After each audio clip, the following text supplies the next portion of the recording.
Hey guys, and welcome back. We're so excited to be bringing you some new and fun things.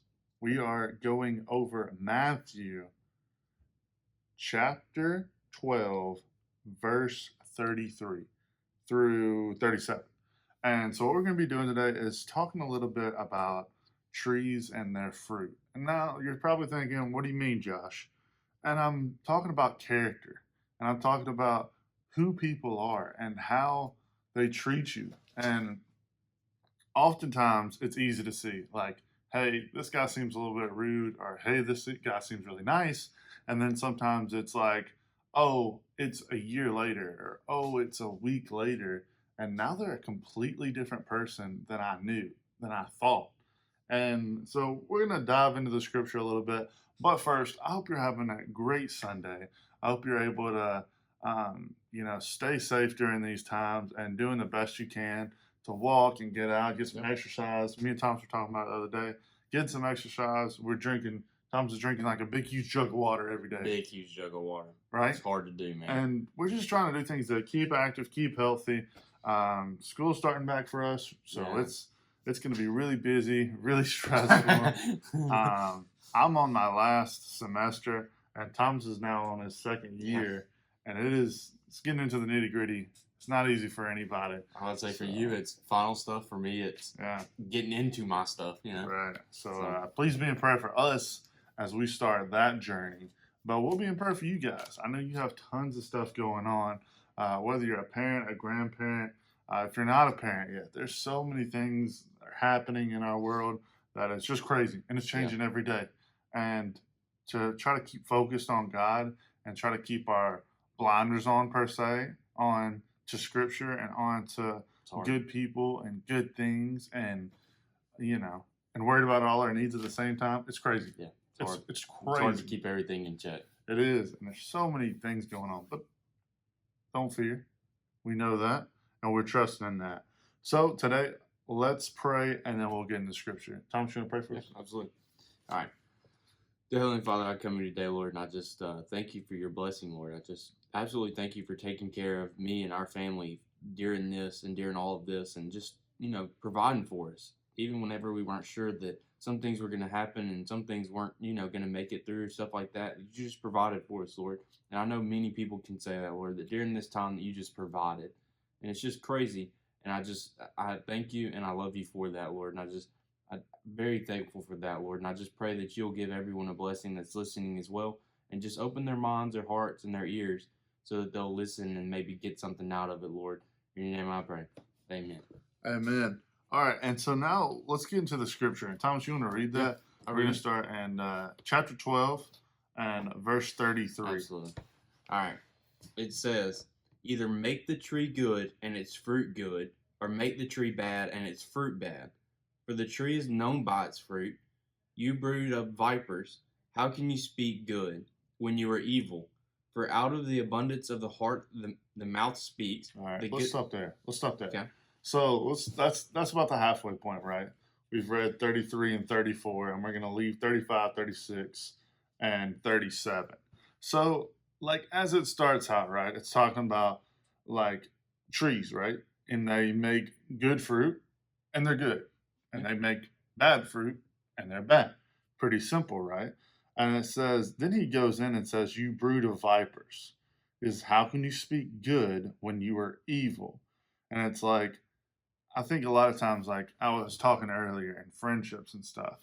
And sometimes when you go into a friendship, there's a mutual reason why you go into friendship, right? There's two needs, whether it's playing games, and the other person likes to play games, so you play games together. And then you realize at some point they don't have that same need as you, right? And so that's normally when a friendship starts to fall apart. And sometimes it's normal and it's easy, but there's rare times where friends aren't who you thought they were. And they are evil and they don't want good for you. They could have been using you for their own personal gain. They could be using you for social gain. And it's like, sometimes you don't see that coming, and it hurts, and that's worse than that's some heartbreak right there.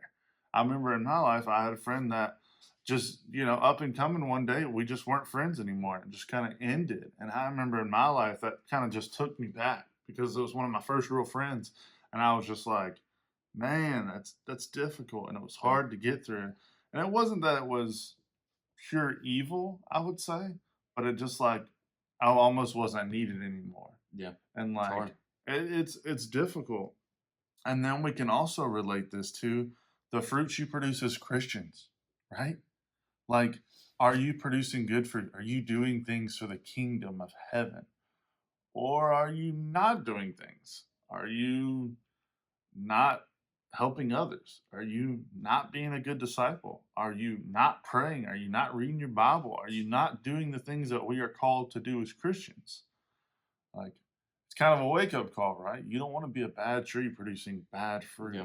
It's kind of like the hot and cold thing too, where he wants us to be hot, but not lukewarm. And same thing with the tree. You don't want your fruit to be bad. Mhm. I don't want a tree, and then because here in Chilton County we're known for peaches, That's right. so I don't want a peach tree to have bad peaches on it, and I don't want them to be decent peaches. Right. I want them to be good peaches. Like I want them to be good. I don't, Exactly. I don't want you to be bad. I don't want you to be, okay. I want you to be good. And same Mhm. thing here. Well, I guess I just said that, but yeah, same thing here. The fruit is good. We want our fruit to be good. We want to enjoy that fruit more, kind of to say in like an actual fruit, Right. representation is you want to enjoy the fruit, not just like the fruit. So I mean, Yeah. Dad always talks about it at the land. And he always comes home and brings us a bag of peaches. And he's like, look how great and producing this fruit tree is at so much so that it was like hanging yeah, to the the trees were ground. breaking. It was And I think that's a great analogy for us Christians. Like sometimes when we're doing so much, we're to the point of breaking. Like as those trees, like if I could paint a picture for you, I would start with a tree that produces upright, and then its branches come off, and then the branches are so heavy that they were just coming towards the ground, and then so much so that some of the peaches were literally on the ground but still in the branches, yeah, and then some of the branches were so heavy that they just snapped and broke off. And I feel like as Christians, we can feel like we're at the snapping point, that we're holding on to so many people, we're helping so many people, we have so many responsibilities, so many roles, so many hats that we're wearing in the church that we're just like bearing down, trying to hold everybody up, trying to yeah. keep the fruit producing, trying to do the best we can. And I think, you know, it's a pretty good analogy. And it's kind of eye opening that you're like, yeah, I would rather be that though Yeah. than a tree that's not producing any fruit or the tree that just has rotten fruit coming off of it. Yep. Right. I'd much rather be Or a tree has that's peaches breaking, that are this yeah, or big the baby peaches that we saw in some of yeah, those trees too. that That they look like rocks. And like, you that's know, not a good peach. I mean, maybe you have those peaches up north or something, but not down not here in here. the That's south. not a good peach here. If a peach ain't like I would say, massive, it's not a good peach, right? And so that's what I think of when I think of good fruit. I'm going to start using that analogy and thinking of that tree just being way down, but yet it's producing so much. And when I think of Jesus on the cross, how much he did for us, he was buried and, weighed down so much by our sin, but yet producing so much life and so much love for us. So I love to think of that. And now let's continue on. Starting in 35, you can go ahead and finish that okay. off. In verse 35, it says, "The good person out of his good treasure brings forth good, and the evil person out of his evil treasure brings forth evil. I tell you, on the day of judgment, people will give account for every careless word they speak. For by your words you will be justified, and by your words you will be condemned." And I think, man, he shoots it straight here. Yeah. We use a cute analogy about fruit, and then he says, "By your words you will be judged." And what you say is important. I remember, I don't know if it was you or Jordan I was talking with, um, when we did a Bible study. It's could have been a year ago now. We were in the old building, so Yeah. that's how long ago it was. A little while. And we were talking about how your words matter. And it is not a joke. It's not something to play around with.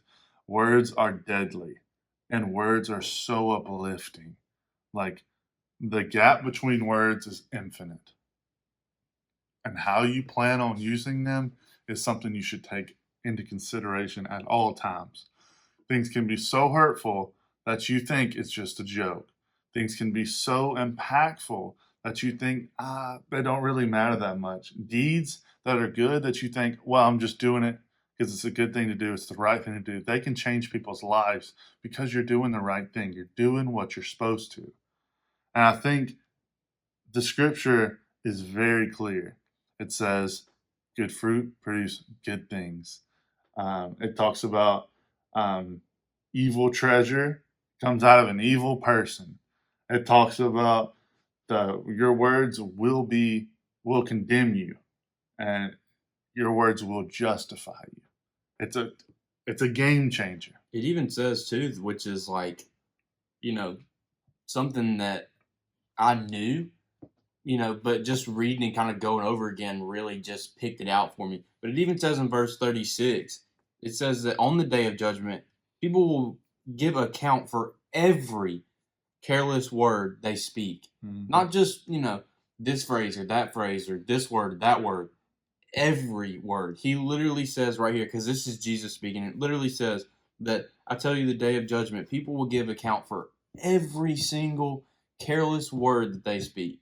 Yeah. And like, you have to be careful because I have been a bad fruit in times. Like, I have had a bad testimony in times. Like, I haven't always had a good joy in my spirit and always had a good spirit uplifting people. There have been times where I tore people down, whether it be on purpose or whether it be on accident because I'm, mad about something or I'm in some kind of mood for some reason. Something didn't go my way. And so, I'm gonna have to, testify for those things. And that's on me. Mm-hmm. No matter what the other person did, that's on me. Yeah. My reaction is on me. How I react to it, no matter what you say to me, how I react to it's on me, not on you. Right. And so that's really hard for me, especially to not react to people more than anything else because I'm a hothead. I like to, if you spit it out at me, I'm spitting it right back at you. So, but it's something you have to work on. And it's something that I think the scripture forces you to open your eyes, forces you to think of those analogies, to think of those things. It doesn't give you an option. It says it one way, and then it says the same thing another way, and it says the same thing another way, right?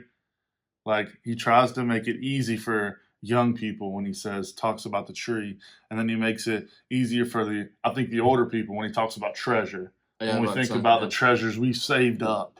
And that's what comes out of us. And then I think he talks to everyone when he says your heart. He says, whatever is in your heart comes out when you speak. And people know the real you when you speak to them, how genuine you are, how real you are. Yeah. And I think it changes things. And I think that's what people love is people that are genuine and people that are real. And I think understanding that your words matter that much changes things. Yeah, it really does. So I don't have anything else to say. It's an eye opening for me, and it makes me do a reality check. Yeah. But it also reminds me of the power of our God. Yeah, it really made me back up and go, wow, I've said and done some things I shouldn't have, and that I'm gonna have to, that I'm gonna have to stand for. Some things that I don't, like about myself. Yeah. But at the same time, like, I'll look at it and see how much power my words have. Like, how much power and uplifting and joy that my words can bring to people and stuff like that. And so it is very eye-opening. It does make you step back and kind of just check in with reality for a minute or two, But it also makes you have a goal in mind to where you want to get. Yeah. And that's for me is I don't want to have to, when I see the scripture, think about the bad things I say, but think about the good things I say, right? And so for you guys, that's the mindset you need to change to is, hey, I'm thinking of this poorly because of my poor actions. Let's change that and let me do some good things so I can think on those things and have that to look back on, right? Because, Christ wants to see us be changed. And so that's our ever goal. But thank you guys so much for hanging out with us. I really hope you enjoyed today's lesson and got something out of it. I know as we're talking here, we got something out of it. So I hope you did too. Hope you're having a good Sunday. Hope you're able to get out, get some exercise, drink some water, and feel good. Yeah. Have a good day. Outside, I don't know if you've seen lately, but it's beautiful. Yep. It hasn't changed.